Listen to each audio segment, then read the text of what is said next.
over my head.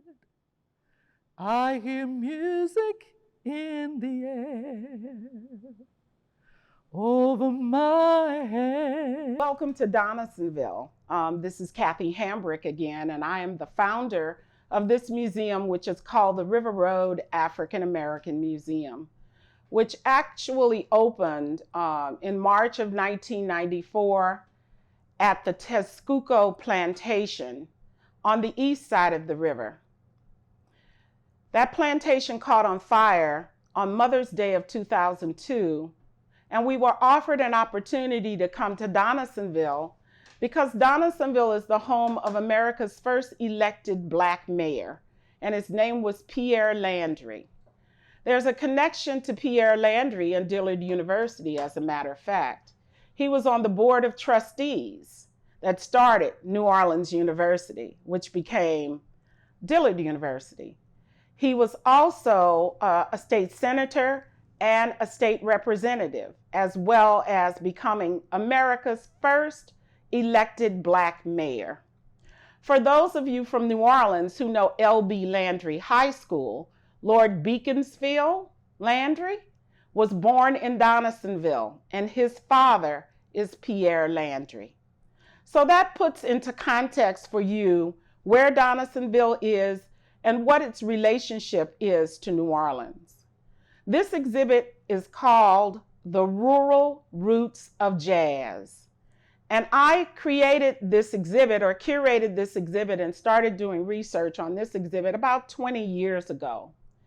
And the reason I did that was because there were so many people who live upriver here, from Vacherie, Napoleonville, to Donaldsonville, to Plaquemine in Iberville Parish, who told me that their great uncles or uncles and grandfathers played for jazz musicians in New Orleans. So, here I am, an adult, public historian, wondering why I had never heard about these men before. And so this exhibit is dedicated to the musicians from sugarcane country down below West Baton Rouge Parish, where we talked about the blues earlier, who contributed to the evolution of jazz. I will start by introducing you to Joe King Oliver. Joe King Oliver gave Louis Armstrong his first job when Louis Armstrong was 16 years old. So we hear oftentimes Louis Armstrong being called the father of jazz. Well, that makes Joe King Oliver the grandpapa of jazz. And he was born on a sugarcane plantation right here in Ascension Parish called the Salzburg Plantation. It no longer exists, but we do have a recording on our website and our virtual tour of his wife, Stella Oliver, who was from Donaldsonville, in an interview at the Hogan Jazz Archives at Tulane, stating that Joe Oliver, her husband, was born on the Salzburg Plantation. Oftentimes, the white male historians who have written so much about jazz over the past century, almost a century and a half now, they didn't really like the idea that I was saying that jazz had rural roots up to this sugarcane region and this rice plantation region. So now this exhibit and the virtual tour is proof that the men like Clarence Williams, Dave Bartholomew, who became famous with Fats Domino, Reynolds Richard, who was Ray Charles' first band leader. Reynolds Richard, who is featured in this museum, family lived right down the street here. He helped Ray Charles write the song, I Got a Woman.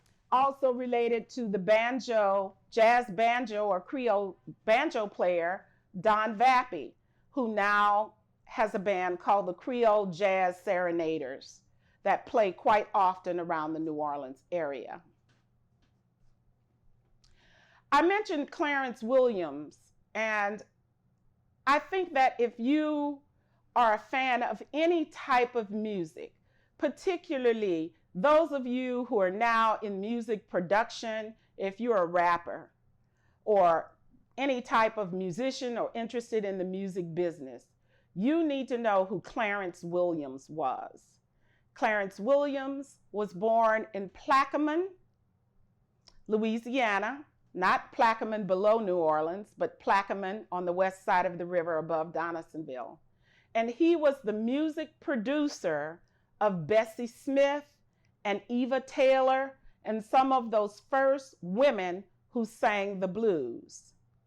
So I would like for you really to go to our website, www.africanamericanmuseum.org, go to virtual tours, the rural roots of jazz, and just listen and read what you can about Clarence Williams in the music industry. Dave Bartholomew, I mentioned earlier, was the lead man, the leader of the band for Fats Domino. So of course, Fats Domino has helped to make New Orleans famous, but Fats Domino is actually from an area here on the River Road called Vacherie, or the area where the Black community ancestry is called Back Vacherie.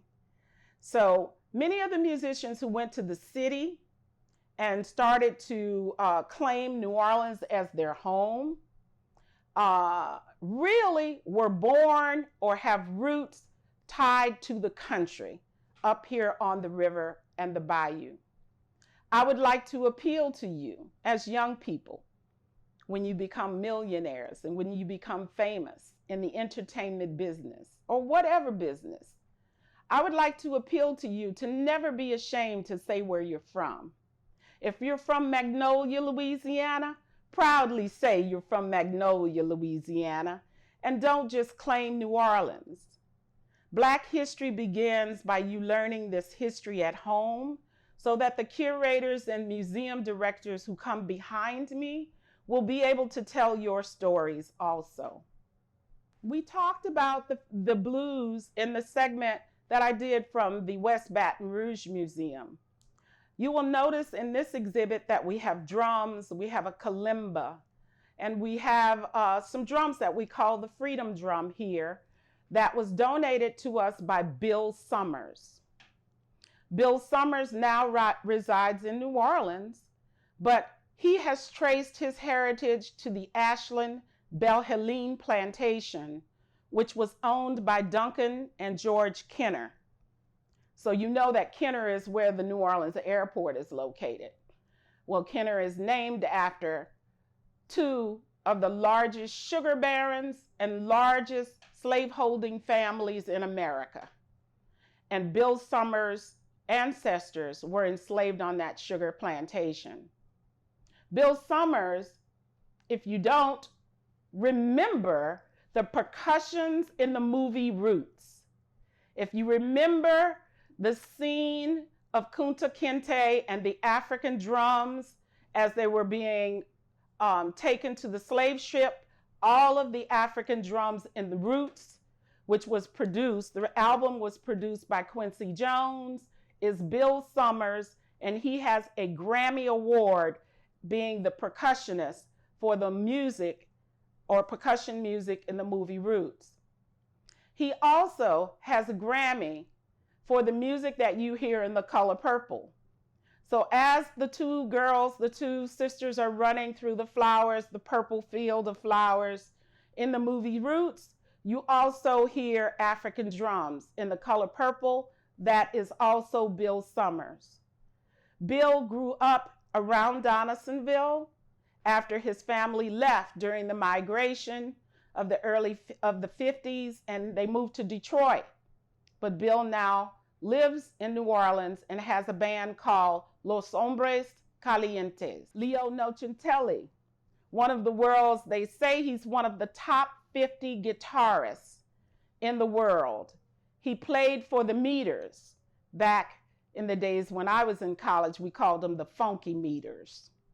You may have remembered the song Hey Packaway, Sissy Strut, Well, Leo Nochentelli, who has Italian and African heritage, his father lived in Donaldsonville and was from Donaldsonville, and he's honored in our Jazz Plaza here.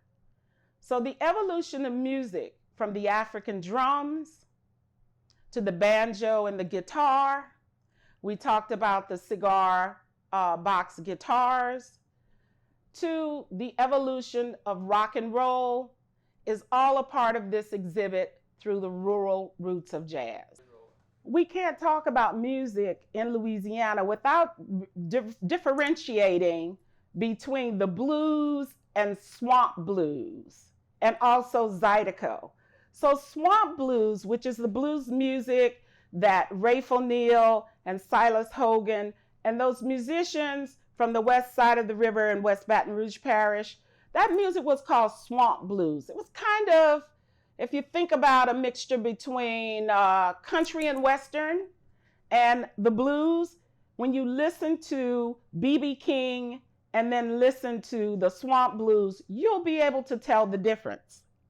If you listen to swamp blues and then listen to Zydeco, you will see a similarity. And Zydeco music also is based in the roots of Africa.